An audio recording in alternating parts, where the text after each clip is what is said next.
네, 일단 관객분들한테 이제 좀 질문을 좀 받기 전에요. 일단 저희가 이 작품의 조금 제작 전반적인 것들에 대해서 좀 약간 여쭙고 싶은데요.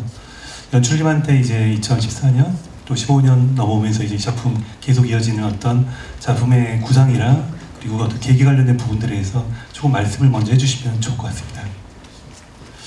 그 작품 속의 내용이 사실은 이제 거의 이제 실제이기 때문에 제가 경험했던 것들 바탕으로 뭔가를 써보겠다는 생각으로 이렇게 일기를 열심히 썼던 것 같아요. 그리고 가기 전부터 그러니까 2015년에 베를린에 이제 학교 연구년으로 갈 수 있는 상황이 생겨서 베를린에 사실은 일면식 아는 분은 아무도 없었기 때문에 그냥 제가 학교에 메일을 그냥 보낸 거 빼놓고는 사실은 아까 보셔서 아시겠지만 국문과 나오고 이래서 외국에 밖에 나가서 뭘 생각해볼 전혀 없었기 때문에 베를린은 그 전에 한 두어 번 정도 가볼 수 있는 기회가 있었는데 짧게 이제 여행 겸 뭐 이렇게 리서치하는 프로그램으로 그쪽 공연을 보니까 좀 이렇게 지그시 앉아서 거기서 좀 보고 싶다는 생각이 좀 많이 들더라고요. 그래서 가기 전에 약간의 준비를 해서 그래서 가서 이제 좀 직접 경험했던 것들을 에세이나 일기나 이런 것들로 좀 많이 기록했던 것 같아요.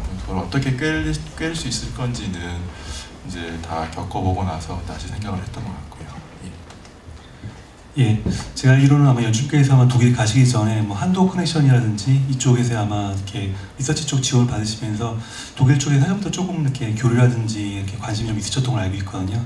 작품 초반에는 조금 이제 가볍게 이렇게 진행상 저희가 정리되고 있는데 아마 그런 부분들도 아마 독일에 가시게 되는 하는 계기가 됐던 것 같고요.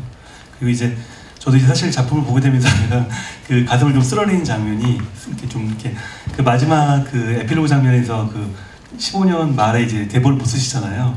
사실 저랑 연출님이랑 계속 소통을 하고 있었었는데 저희 사실 16년도로도 사실 이 공연을 생각 좀 하고 있다가 여러 가지 상황 속에서 17년도 이제 이번 임무장 갈등 주제로 하게 됐는데 어쨌든 내부적으로 또 그런 어떤 약간의 어려움, 그런 과정들도 좀 있었던 것 같습니다.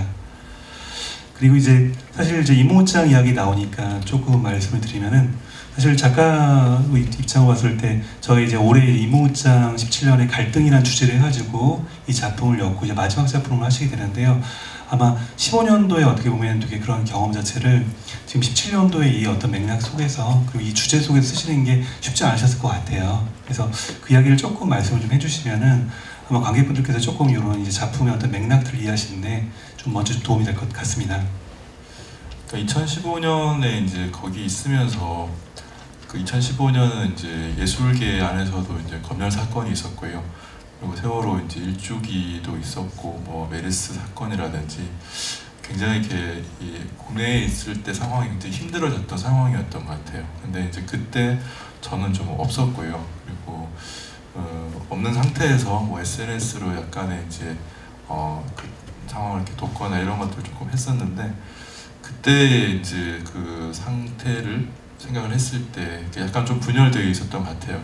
나는 지금 기회를 얻어서 오게 됐으니까 좀 많이 보고 생각을 좀 많이 해서 그 안에 있을 때 우리 답답함들이 되게 같이 있었는데 근데 이제 뭐 검열 사건이 있고 이러면서 동료들이나 선후배들은 되게 애를 쓰고 있는데 저는 사실은 이제 좀 한가해졌던 거죠. 그래서 그때 좀 보고 느끼면서 뭔가를 가져갈 수 있지 않을까라는 생각을 했었는데 그런 기대감이 있었는데 공연만 줄고 보러 다녔던 것 같아요. 거기서 뭔가 호기심을 가지고 둘러보긴 했는데 생각을 정리해오질 못했어요. 왜냐하면 일단 돌아오기가 너무 싫었고 2016년을 이제 맞이해야 되는 상태였는데 그래서 이제 돌아와서 관련된 뭐 검열 관련된 활동이나 어떤 공연이나 이런 것들을 이제 계속 해왔던 것 같습니다. 근데 거기에서 2015년에 있었을 때 제가 일기를 썼던 그 문체들을 가지고 연극을 만들게 된 상황에서 2017년 5월에 관객들한테 이게 어떤 의미가 있을까를 생각하는 거는 또 다른 문제였던 것 같아요.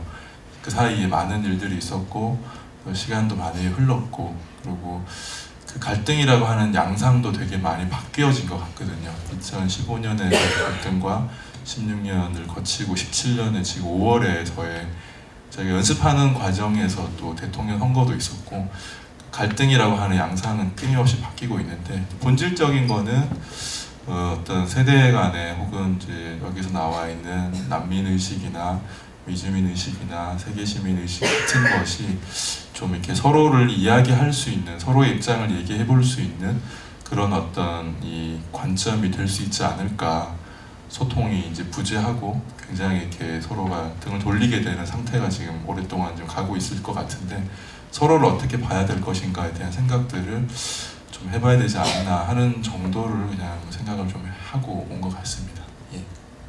네, 사실 연출님께서 이제 그런 이제 기억이나 이런 것들을 어떤 이제 이런 상황들 속에서 쓰시면서 많은 고민이 있으셨던 것 같아요. 보면은 사실 저희들도 지금 뭐 보면은 촛불 어떤 전후로 해서 하루하루 상황 속에서 계속 생각이 크게 바뀌고 있는 걸 느끼는데, 아마 작품을 보시게 되면서 이제 뜨겁게 살아왔던 저의 시간들에 대해서 어떻게 보면 복귀를 하면서 저희 개인적 기억이나 이런 부분들을 다시 한번 역사로 다시 한번 생각을 하는 그런 과정인 것 같은데, 어떻게 보면은 그 작가로서 이 부분들을 계속해서 다시 고쳐 쓰고 다시 고쳐 쓰는 어려운 과정이 있었을 거라는 생각이 듭니다. 그리고 이제 작품 내에서 조금 어떻게 보면은 또 많게, 어떻게 보면 적게라고 생각되는 어떤 소재에 대한 부분들이 아마 이제 공공극장이라든지 독일 작품들에 대한 이야기일 것 같은데요.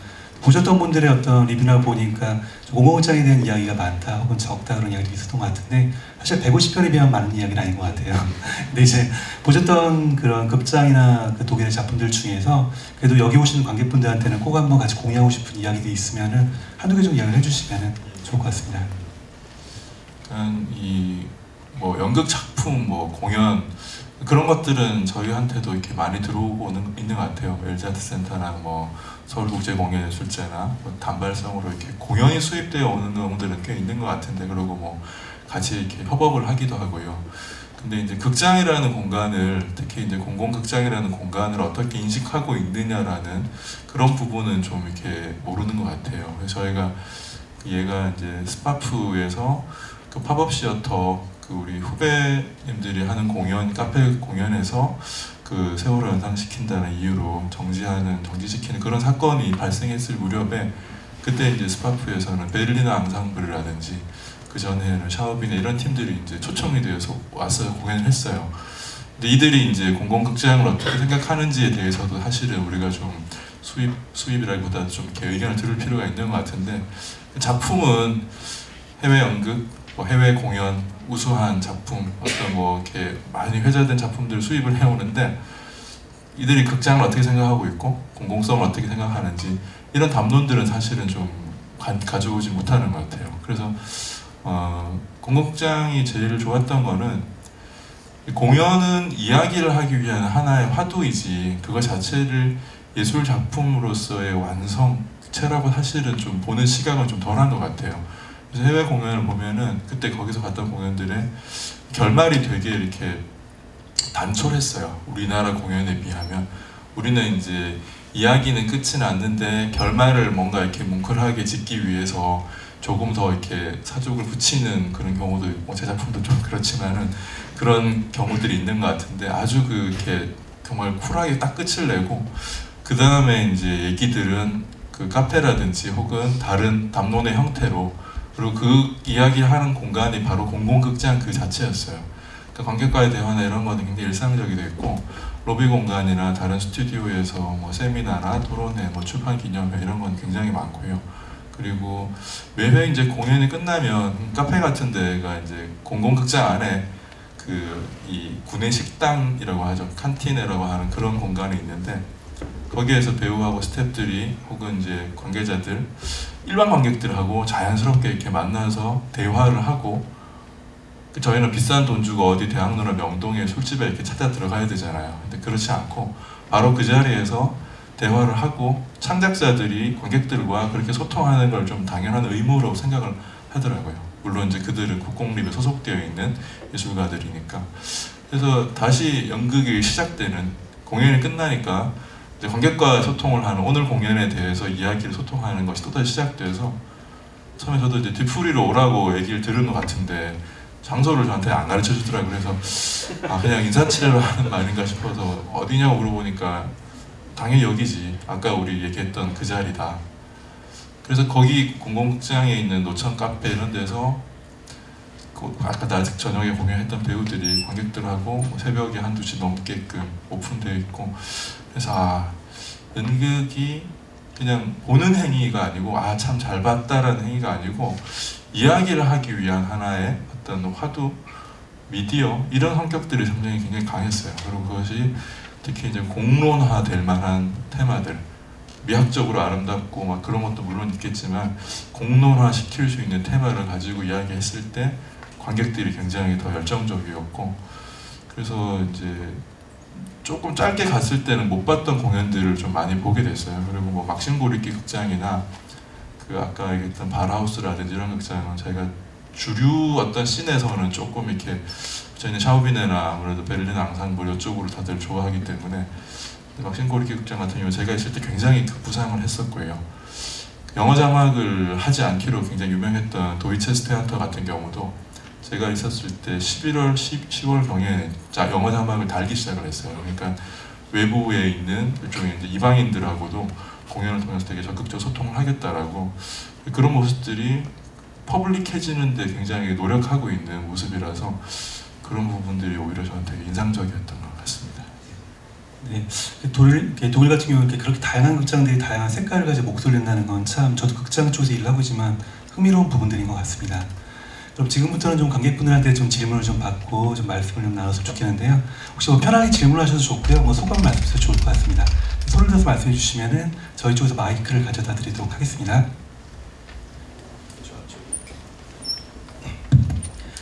연극 제목의 생각은 자유다였으니까 질문도 자유라고 생각하고 연극과 상관없을 수도 있는 질문 할게요. 극 중에서 그 주인공 정원조 배우가 분한 김재엽 연출은 되게 좋은 아버지처럼 보이던데 실제로 그러한지 유아하신지 사실대로 얘기해 주세요.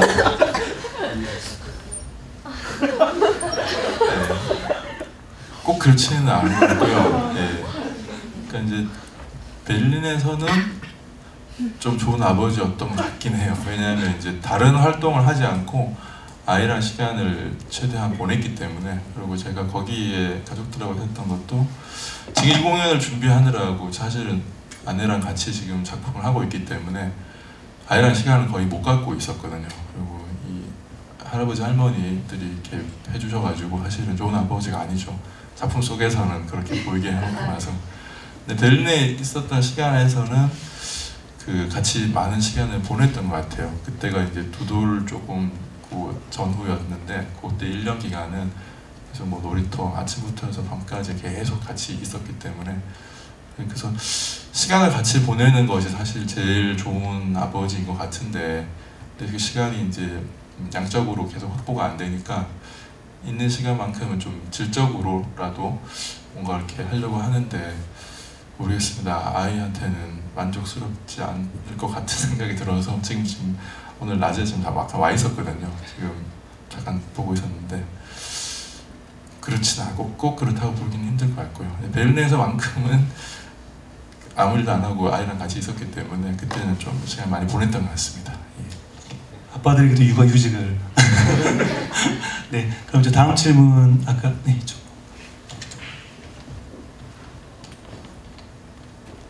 오늘 일단 공연 되게 잘 봤고, 저는 그 무대 위에서 올라왔던 그런 극 중에 그 아라프킨도 되게 좋았는데 3세대가 되게 좀 인상적이었거든요. 그래서 근데 그때 보셨던 극 중에서 이제 아시아에서 온 국가들, 그러니까 아시아에서 온 이민자들이 아시아에 온 이민자들을 다룬 그런 극은 없었는지 조금 궁금해져서 질문드리고 싶습니다.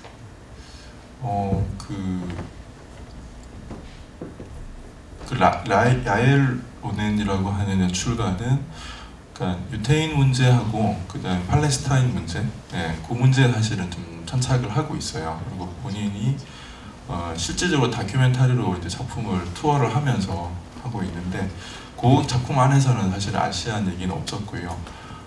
다른 공간에서는 굉장히 사실은 많습니다. 그리고 북한 문제 같은 경우도 사실은 제가 조금 놀랐던 게 독일 사람들이 북한 문제에 대해서 더 관심이 많아요. 저희 한국 사람보다 제가 느꼈을 때는.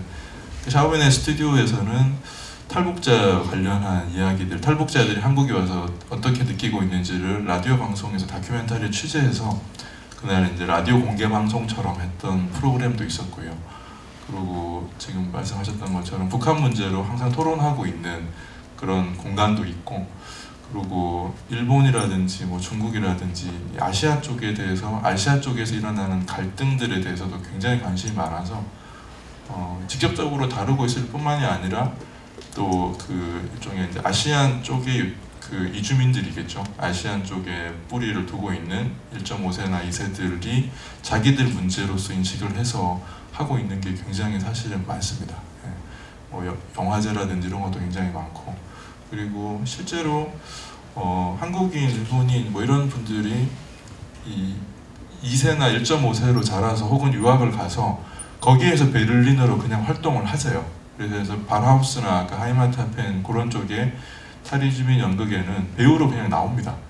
근데 이제 아시아인이라고 하는 특수성으로 나오는 게 아니라 다양한 여러 이주민들 가운데 그냥 한 사람으로서 존재를 하고 있고, 그 아시안적인 특수성도 보여주는 데도 있지만은 그냥 아시아인 스스로가 그냥 이렇게 내가 베를리너다라고 그냥 활동을 이미 하고 있는 거죠. 그걸로 어떤 특수성을 강조하지 않더라도. 그래서 이미 많이 이렇게 이루어지고 있는 것 같아요. 예. 네, 다음 질문. 네, 이쪽 가운데.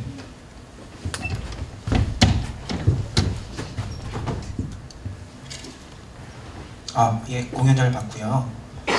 저는 오늘 공연 보면서 제일 인상 깊었던 캐릭터가 첫 번째는 아론이었고, 두 번째는 그 중간에 나오신 전 한인협회 회장님, 최인복 회장님이라고 하셨나요? 겹치는 캐릭터가 생각이 나서 올해 초에 제가 남자 둘이랑 같이 제주도 여행을 가서 게스트하우스에 묵었는데요. 갔더니 아무도 없고 남자 한 분이 계시더라고요. 그래서 누구나 그러하듯이 합류를 해서 1차로 밥을 먹고 2차로 다시 맥주를 먹었는데, 그러면서 알게 된 사실이 그분이 경상도 분이시고 50대 후반이시고 전직 공무원이시고 교양이 넘치시고 유머러스하시고 돈이 좀 있으신데 박근혜 지지자더라고요. 그래서 이런저런 얘기를 하면서 이제 친구들이 자꾸 열을 받았어요. 이상한 소리를 해서. 그때가 탄핵 정부였거든요. 근데 제가 막 여행 왔으니까 참아라 하다가 말이던 제가 폭발을 했는데, 박정희 얘기가 나왔는데 5.16 군사 쿠데타를 인정을 안 하시더라고요. 그러니까 그게 왜 쿠데타냐고 나한테 증거를 대라고 하시는데, 너무 자명한 사실이니까 오히려 증거를 못 대겠는 거예요. 그래서 이제 마시던 맥주를 제가 싱크대에 버리고 또 이 대화를 못하겠다고 나왔거든요. 거기서. 그러니까 본인 당사자가 스스로가 악이라고 전혀 생각을 안 하시고 애국이라고 생각을 하시는 그런 분들이 계시잖아요. 근데 그런 분들은 설득도 안 되고 소통도 안 되기 때문에 이야기 자체를 하기가 싫은데 어떻게 해야 되나라는 고민이 있었어요. 어쨌든 근데 같은 테두리, 같은 공동체하고 같이 가야 되는 분들이잖아요. 그분들도. 그런 분들은 어떻게 돼야 될지, 그리고 제목이 생각은 자유인데 그분들의 생각도 자유롭게 둬야 되는 건지에 대한 질문을 드리고 싶습니다. 일단 이제 역사에 대한 얘기인데, 그러니까 얘네들 이게 베를린 공부하고 있는 독일에서 역사를 가르치는 방식이 제가 알고 있기로는요, 유치원 때부터, 그리고 여기 우리 유난나 배우를 통해서도 좀 확인을 했었는데, 유치원 때는 아주 어릴 때부터 그 집에 있는 가족들에 대한 조사를 해오라고 시킨답니다. 2차 대전의 역사 이런 것들을 가르치는 것이 아니고, 그러니까 우리 집에 예를 들어서 이렇게 2차 대전 때 나치에 복무했던 사람이 우리 가족 중에 있느냐, 혹은 아우슈비츠에서 억울하게 희생당했거나 피해를 입은 사람들이 있느냐. 그래서 역사를 가르치고 이야기하는 방식이, 그러면 이제 아이들은 그거를 이제 조사를 해오는 거죠. 그래서 그거를 이제 프레젠테이션 합니다. 삼촌이 억울하게 이렇게 갔다는 얘기도 있고, 알고 봤더니 할아버지가 나치였더라 얘기를 하시더라. 그래서 개인의 역사로 접근하기 때문에 상대주의적인 관점으로 이제 갖기 시작을 하는 거죠. 그러니까 개인의 역사로서는 그 개인에게는 그렇게 보고 있는 관점이라고 하는 것이 개인의 역사 속에서 자연스럽게 녹아들기 때문에. 근데 발표를 하다 보면은 우리 집에 나치가 할아버지가 계셨는데 내 옆자의 친구는 아우슈비츠에서 고모가 그렇게 됐다는 얘기를 하더라. 자, 그러면 이 문제는 하나의 관점으로 볼 수 있는 것이 아니고 굉장히 상대주의적인 관점에서 봐야 되는 것이고, 내가 이런 생각을 했다 하더라도 다른 사람은 다르게 볼 수 있다는 사실을 항상 인지를 하는 거죠. 그러면 점점점 정말로 2차 대전의 역사의 진실은 무엇이었나, 그러니까 개인의 역사로서 우리가 고백할 수 있을 때, 그러니까 개인의 생각을 저는 자유롭게 얘기할 수 있을 때 어떤 면에서 상대적인 관점을 갖게 되는데, 우리는 이제 개인의 역사는 이미 좀 생략된 채로 어떤 입장의 역사를 이제 대변하는 것을, 어르신들 세대에서는 그것이 좀 이렇게 세뇌당한 측면이 저는 있다고 보고요. 정보가 통제된 상태에서 어떤 이거를 주입하게 받았으니까, 그러니까 이데올로기로서의 역사를 기억을 생각하고 있지, 체험으로, 개인의 체험으로서 고백을 못 하고 있고, 그리고 할아버지 할머니 세대들의 얘기들을 들으면 우리의 가족사 안에서 현대사가 녹여들면은 이러한 관점이 나올 수 있는데, 어떤 피해를 당한 사람들은 또 이렇게 누군가에게 피해를 또 갈까봐 후손들에게는 얘기를 못 하셨을 거고, 또 수치스러운 자기들의 어떤 뭐 친들이 했다라는 게 있으면 또 이렇게 얘기 안 했을 거고 숨겼을 거고요. 그러다 보니까 역사의 논쟁을 해도 개인의 얘기로 살아있는 얘기들이 안 나오니까 이제 주의 주장만 되는 거죠.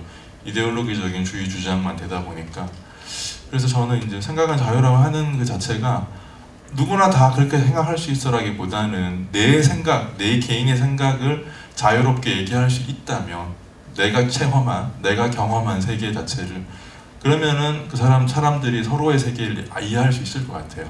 근데 만약에 예를 들어서 아까 이제 제3세대 하면서 자꾸 이렇게 풍자적으로 저희 이렇게 하얀색 옷 입은 3G가 이렇게 나오시잖아요. 나오셔가지고 저희 할아버지 조금 이렇게 약간 극단적인 케이스로 한 거는 그 세대들한테 들은 역사에 관해서 3세대들이 알아야 될 것 같고, 그러면은 상대주의적인 관점이 생길 수 있을 것 같은데, 그리고 예를 들어서 우리가 좀 이렇게 등을 돌리고 있는, 젊은 세대에 등 돌리고 있는 태극기를 들고 다니시는 이제 할아버지 할머니들은 저는 자기의 존재에 대한 증명이라고 생각하거든요.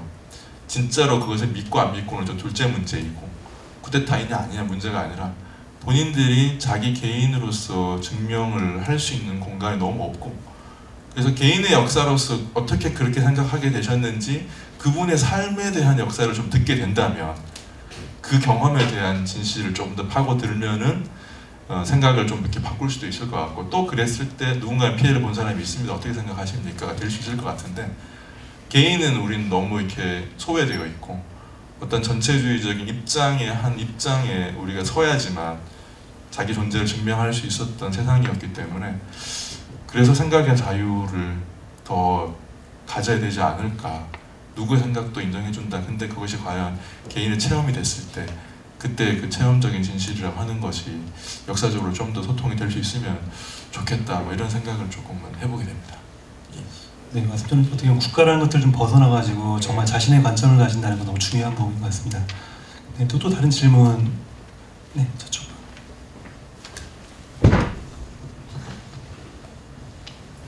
네, 안녕하세요. 공연 너무 잘 봤습니다. 네, 그 작품 내에서 말씀하셨던 뭐 세월호나 검열 문제도 그렇고, 좀 이제 작품을 구상하시는 단계, 그리고 또 작업을 하셨던 그 단계 때는 이제 좀 구정부의 좀 비합리적인 일들이라든지 좀 비상식적인 일들이 좀 만연했던 그런 해였을 것 같아요. 근데 이제 최근 정말 몇 주 사이에 예상보다 빠른 대선도 실제로 치러졌고, 그리고 또 신청부가 들어서면서 여러 가지 조사도 다시 재개가 되고 있고, 좀 파격적인 인사도 계속 단행되고 있는 요즘에 좀 시대가 새로 변화하고 있다고 느끼고 있거든요. 물론 그게 이제 우리가 지금 표면적으로 체감할 수는 없지만 이제 너무나 당연한 시대로 변화할 것이라고 믿으면서 그런 변화들을 지켜보고 있는데, 그 시대 속에서 예술이 이제 한 발 더 앞서서 해야 하는 역할은 무엇이고, 또 그 안에서 우리가 무엇을 할 수 있을지 질문을 드리고 싶습니다. 그러니까 이제 저는 이제 연극하는 사람이다 보니까 그 연극 예술이 갖고 있는 중에 이렇게 태생적인 극장의 어떤 공공성, 공적인 부분들, 그리고 공공극장에서 공론화시킬 수 있는 테마를 가지고서 연극을 하는 것이 되게 중요한 것이 아닌가, 사실 이런 생각을 조금 해보게 됩니다. 그러니까 지금 박근혜 정권이 이런 위기를 맞은 이유 중에 하나가 공과 사를 구별을 못하는 사람들이었기 때문이라고 생각이 들거든요. 그러니까 공적인, 그러니까 내셔널이 자기 꼴 내셔널이었는데, 내션의 본질은 사실은 퍼블릭에 있다고 생각하거든요. 그러니까 국립극단은 국민들 것입니다, 국민들에게 속합니다라고 국립극단의 그 이 선언문에 나와 있어요. 그게 국립극단 그 앞에 딱 찍혀 있고요. 피플에 속한다라고 딱 되어 있는데, 그래서 국립극단 예술감독님이 어디 인터뷰에서 공론을 분열시키는 연극은 국립극단에 적합하지 못하다 이런 말씀을 이렇게 하시게 됩니다. 그런 모습이 우리는 국공립이라고 하는 것의 퍼블릭, 피플에 대한 개념들을 빼고 예술가들이 되게 예술가로서 인정을 많이 받으면 참 잘한다, 엘리트적인 예술가가 되면은 국공립 단체에서 자기 예술을 하는 것을 되게 당연시 여기는 부분이 저는 있다고 봐요. 근데 뭐 국가 브랜드 공연 뭐 이런 걸 하죠. 국가대표급 연출가들이 국공립에서 하는 것이 당연하다, 자기 예술을 하는 것이. 저는 사실은 이제 현대 사회에서 퍼블릭한 것의 어떤 정당성은 그 예술이 하고 있는, 담고 있는 이야기들, 예술이 논하려고 하는 것이 얼만큼 공론화시킬 수 있는 문제인가, 지금 세금 내고 있는 사람들이 어떤 부분에서 가장 힘들어하고 괴로워하고 그걸 한번 공적인 화두로 붙여보고 싶다라는 얘기를 하는 것이 저는 이제 공공예술이 갖고 있는 본질이라고 생각이 들어요. 근데 이제 엘리트주의적인 관점에서는 그 제품이 얼만큼 완성되어 있고 예술성이 있고 미학적으로 뛰어난가, 이런 관점에서 공공예술을 들여다보는 시각이 되게 많았던 것 같은데, 저는 이제 생각하실 때 그것도 또 다른 이제 내가 국가다, 내가 국가 브랜드를 운영할 수 있는 사람이다 생각하는, 저는 약간은 좀 이렇게 올드한 전근대적인 생각인 것 같고요.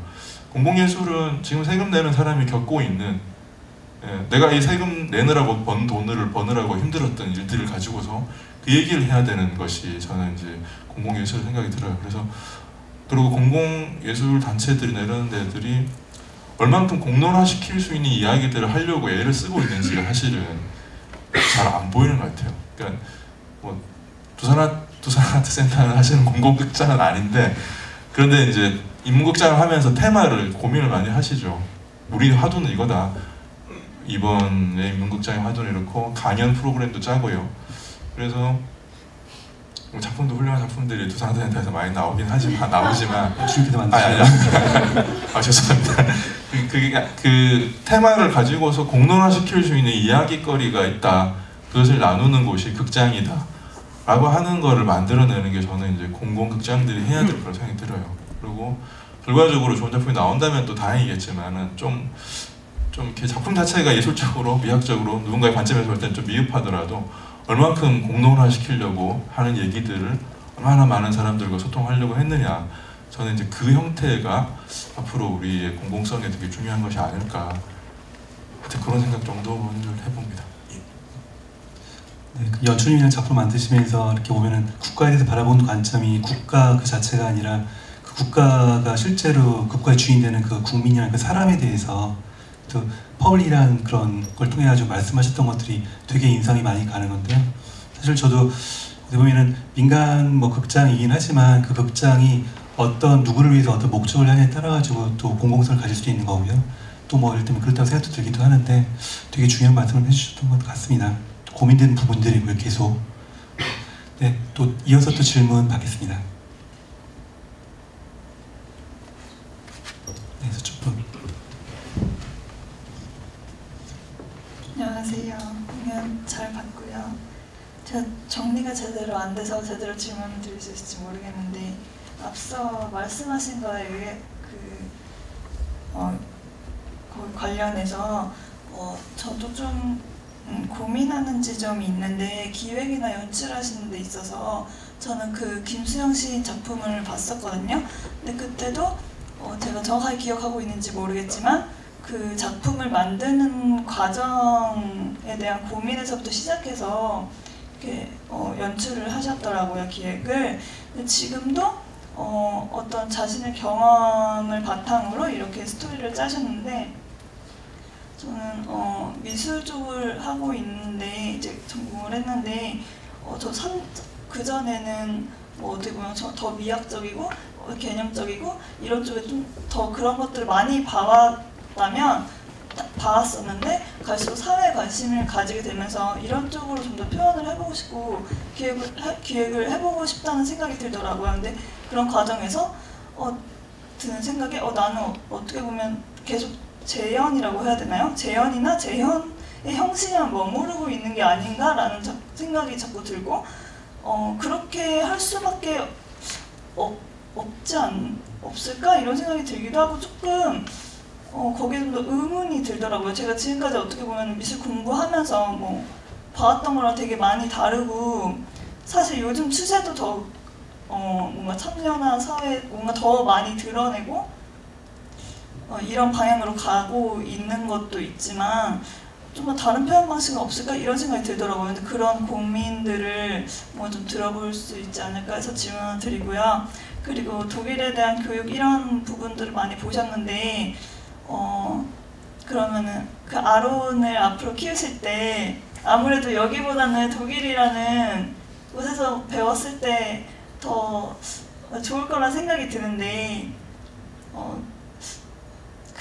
그럼에도 불구하고 계속 이 한국이라는 현장에서 더 나은 곳을 만들려고 하는 일을 하고 계신 거잖아요, 예술로서.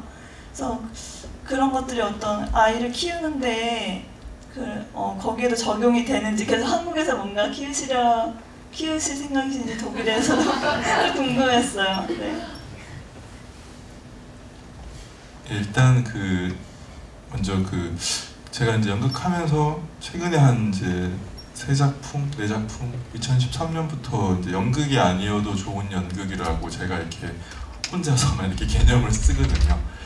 그 전에 했던 게 이제 아까 이제 여기 사람이 있다는 작품에 대해서 잠깐 언급이 됐는데, 관심이 있는 테마를 가지고 대본을 쓰다가 그러니까 드라마로 써야 되는 어떤 관성과 습관을 가지고 있다 보니까 테마를 가지고 이 얘기를 무슨 얘기를 하고 싶어 하지라고 하는 거, 어떤 얘기를 하고 싶어서 시작을 했는데 나중에 만드는 과정에서는 그 드라마가 되게 말이 되게끔 되게 애를 쓰더라고요.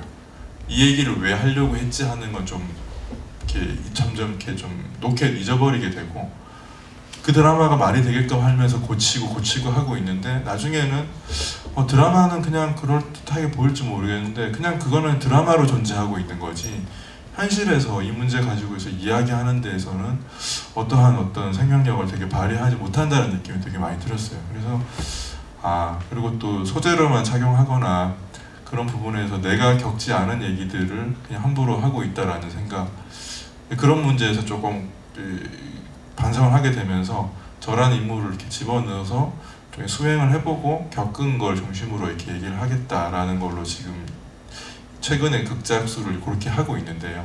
저는 또 이것이 또 갖고 있는 뭐 긍정적인 것도 있지만 또 부정적인 것도 있다고 봐요. 그러니까 내 인생의 한계가 작품의 한계로 바로 드러나기 때문에 내가 현실에서 뭔가 정돈이 안 돼 있는 것들은 작품 속에서 여전히 정돈이 안 되게 나오고 있는 모습이 계속 저한테도 보이거든요.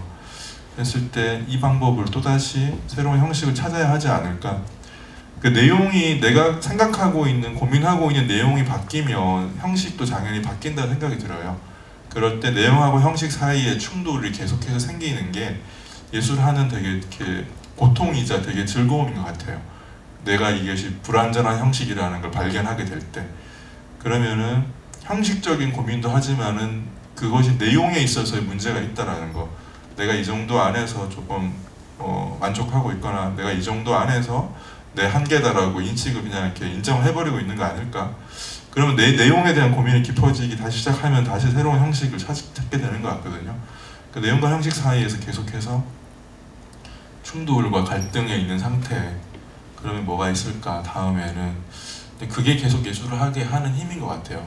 그러다 보면 이제 다시 과정을 좀 들여다보게 되고요. 근데 이제 미술은 제가 생각할 때 잘 모르지만 이제 개인 예술로 성격이 좀 강하다 보니까 이 연극은 조금 더 이제 소통을 하기 때문에 관객이 또 방향을 좀 제시해주는 부분이 또 있어요.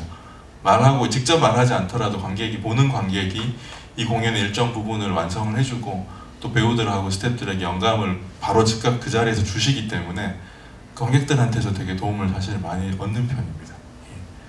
그리고 아로니 교육은 저는 사실 때는 그 대안교육이라고 하는 게, 저는 대안교육을 바로 대안교육을 시키면은 애가 그게 대안인지 모르는 것 같거든요. 제가 봤을 때는 문제점이 있을 때에 그거를, 저도 되게 사실 40이 넘어서 외국에 처음 살아봤기 때문에 다른 분들이 봤을 때 1년 저 갔다 오고 나서 뭐 그렇게 할 얘기가 많을까, 수년간 계셨던 분들도 많고 젊었을 때부터 많은 경험, 저는 되게 보통 또래들에 비하면은 73년생인데 40대 중반쯤 돼서 이제 간 거거든요. 그래서 그때 그 1년이라는 게 저한테는 되게 이렇게 나한테 되게 크게 와닿았던 게 가본 적도 없을 뿐만 아니라 또 워낙에 한국 사회에 대해서 어떤 생각들을 많이 가진 상태에서 봤기 때문에 이것을 이렇게 병치를 시킬 수 있었던 것 같아요. 제가 기억하는. 그리고 그것이 어떤 새로운 관점을 줄 거라는 막연한 어떤 기대감을 품었던 게 그 문제의식이 있을 때 저는 대안도 가능하다고 생각이 들어요. 그래서 무슨 뭐 외국 나간다 혹은 무슨 대안학교 다닌다고 해서 내가 대안적인 사고를 하는 게 아니라 이것이 왜 대안이 될 수 있는지 그 문제점에 대해서 본인이 겪어봐야지만 그래야지만 저는 대안도 가능하다고 보기 때문에 뭐 어릴 때 그냥 막연히 엄마 아빠랑 같이 있는 게 저는 제일 좋다고 생각합니다. 그래서 뭐 밖에 나가거나 뭐 그렇게 생각은 별로 안 드는 것 같고요. 아직까지는. 예, 그런 것 같습니다. 네, 저희 시간 좀 많으시려서 이제 마지막 질문들을 좀 받으려고 하는데요. 질문 혹시 있으신지? 네, 말씀하십시오. 여기 독일은 학비가 무료인 것처럼 공공극장은 관람 요금도 무료인가요? 무료는 아니고요. 무료인 공연도 꽤 있습니다. 꽤 있고 어떤 뭐 토론회나 이런 어떤 보여주는 과정은 있는데 그 가격 등급이 굉장히 다양하고 한 뭐 이렇게 학생이라든지 뭔가 이렇게 사회적인 어떤 이 복지의 대상이 되면은 한 10유로 안팎 혹은 뭐 6유로 이런 티켓도 굉장히 많고요. 그러니까 10,000원에서 20,000원 정도면 조금 먼 자리, 조금 불편할 수는 있겠지만은 그런 자리를 볼 수 있어서 가격대는 굉장히 다양합니다. 그리고 이제 또 거기도 무슨 이렇게 스펙타클한 무슨 쇼 같은 공연들도 있거든요. 거기는 아마 되게 비쌀 거예요. 그냥 제가 거긴 가보지 못해서 그런데 그리고 해서 뭐 내가 실업자다, 지금 잠깐 동안 직장을 그만둔 상태다라든지 이렇게 이 복지 대상이다라는 걸 증명하게 되고 그런 상태가 되면은 문화예술에서 굉장히 혜택을 많이 줍니다. 왜냐하면 이런 걸 통해 가지고 새롭게 이제 자기 인생 방향을 잡으라고 그걸 굉장히 많이 홍보를 해주기 때문에 그리고 그거를 뭐 굉장히 적극적으로 이용하는 편이고 사람들이. 뒤에 계신 한 번만 더. 네, 아까 마지막 한 분, 네, 더 받겠습니다. 감사합니다. 저는 제가 연극을 저는 지금 이렇게 배우고 있는 학생인데요. 맨 처음에 배우게 된 계기는 동아리에서였어요. 근데 한국 사회에서는 지금 동아리에서의 연극과 그 다음에 연극 교육에서의 연극이, 제가 지금 연극 교육에서 이렇게 연극을 배우다면 그게 좀 분리되어 있는 느낌을 많이 받는데, 독일에서는 혹시 아마추어의 연극이나 아니면 대학 동아리에서의 연극, 그런 것과 학교에서 배우는 연극이 어떻게 좀 다른지 아니면 어떤 점이 이렇게 좀 차이가 있는지 좀 궁금합니다. 제가 독일 전반을 다 말씀을 드릴 만큼 알고 있는 건 아닌 것 같고요. 일단은 전제하에서 베를린 같은 경우는 대도시고 수도인데 연극 학교가, 대학에 있는 학교가 딱 3개 있습니다. 3개 있는데 3개 중에 하나는 이론만 공부하는 곳이고요. 자유대학교 같은 경우는 이제 이론 쪽, 그러니까 연극학을 하는 곳이고요. 그리고 에른스트 부시라고 하는 이렇게 전문 학교가 있는데 거기가 이제 주로 연출가들이, 우리가 알고 있는 오스터마이어라든지 거기가 연출 전공이 있어요. 그리고 다른 학교는 우데카 베를린 예술대학교는 연출 전공은 또 없습니다. 그래서 학교를 다닐 때 이 세 학교가 3학년, 4학년 때 학생들이 서로가 이렇게 같이 모여서 콜래보레이션을 하게 되어 있어요. 베를린에 있는 모든 교수님들이 이 콜래보레이션의 지도로 다 들어갑니다. 학생들이 학교가 딱 3개밖에 없고 실기 학교가 2개고, 그러니까 연극 학교를 통해서 공부하고 있는 그 안에서는 좀 엘리트 교육이겠죠. 그거의 규모는 굉장히 소규모이고요. 그리고 아마추어라고 해야 될까요? 언더그라운드 씬이 굉장히 강하고 카바레 연극이라든지 1인 그다음에 뭐 이렇게 스탠딩 코미디라든지 이런 것들이 굉장히 활성화되어 있어요. 그리고 그게 공연에서도 굉장히 중요한 요소로, 그러니까 배우가 자기 글을 쓰고 자기 말을 하고 있는 연기법을 굉장히 중요하게 생각하기 때문에 어떤 면에서는 언더그라운드 씬에서 아까 지금 셰르미 랑호프라고 하는 지금 막심 고리키의 예술감독인 분은 그 나훈인 스트라스 발하우스가 아직 언더그라운드였죠. 그 언더그라운드에서 예술 감독을 하다가 국공립극장 예술 감독으로 스카웃이 되는 케이스거든요. 그러니까 그렇게 언더그라운드에서 시작해서 올라가는 사람들이 굉장히 많고, 학교를 다니고 있는 학생들도 제가 봤을 때 1학년 신입생들 가운데 절반이 고등학교 졸업하고 온 게 아니고요, 현장에 있다가 온 사람들. 내가 연극을 충분히 하겠다는 생각이 굳힌 상태에서 고등학교 졸업하고 입시를 봐서 보는 경우들은 굉장히 드물대요. 아직까지 연극이 뭔지 잘 모르는 상태라서 교수들도 너가 이 정도 해가지고 이게 할 거라는 확신을 어디서 얻냐, 내년 내후년에 뭘 좀 더 해보고 와도 늦지 않으니까. 그러니까 이제 등록금을 안 내고 대학을 한 10년 가까이 다녀도 충분히 방황을 해봐도 수용을 해주는 사회적인 시스템이다 보니까 이 젊은 사람들도 서두르지 않는 경향도 있는 것 같고요. 그래서 오히려 학교 교육은 제가 보기에는, 엘리트 교육은 연극 전체 씬에서는 좀 적은 것 같고요. 그러다 보니까 학교 나온 친구들은 국공립 단체에 다 취직이 되는 편이에요. 국공립 연극 단체가 워낙 많기 때문에 학교는 되게 적고, 그 나머지는 자기가 정말 좋아서 아마추어적인 활동을 통해서 하면서 서서히 이렇게 올라오는 굉장히 어떤 면에서 실력파들이 서서히 커오는 그런 구도가 더 많은 것 같습니다. 네, 연출께서 참 좋은 이야기 많이 말씀을 해주셨고 독일도 이야기 많이 들려주신 것 같은데요. 사실 이런 학교라든지 제도까지 포함을 해서 어떻게 보면 그게 꼭 이상이라기보다는 일종의 상식이나 원칙 같은 어떤 좋은 부분들이 사실 우리는 아직 실현이 안 되고 있는 부분들이 있는데, 사실 그게 어떻게 보면 저희가 앞으로 조금 더 고민을 해야 될 부분들인 것 같고, 작품이 아마 저희 어떻게 보면 던지고 있는 질문 자체도 아마 그런 과정에 대한 어떤 염인 것 같습니다. 네, 일단 저희가 오늘 생각은 자유 공연 이걸 포함을 해서 이제 두산 인문극장 공연이 앞으로 이제 강연 2편, 영화 1편이 남아 있는데, 작품들이 이제 난민의 문제라든지 그리고 지금 우리 사회에 어떻게 많은 갈등의 해결에 대해서 다루고 있는 주제들을 다루고 있는 작품들이에요. 그래서 공연과 함께 조금 더 그런 고민들에 대해서 조금 더 넓게 보실 때 좀 도움이 되지 않을까 싶어서 그 부분도 관심을 가져주시면 감사할 것 같습니다. 오늘 긴 시간 강의과에 대해 참여해 주셔서 정말 감사합니다. 감사합니다.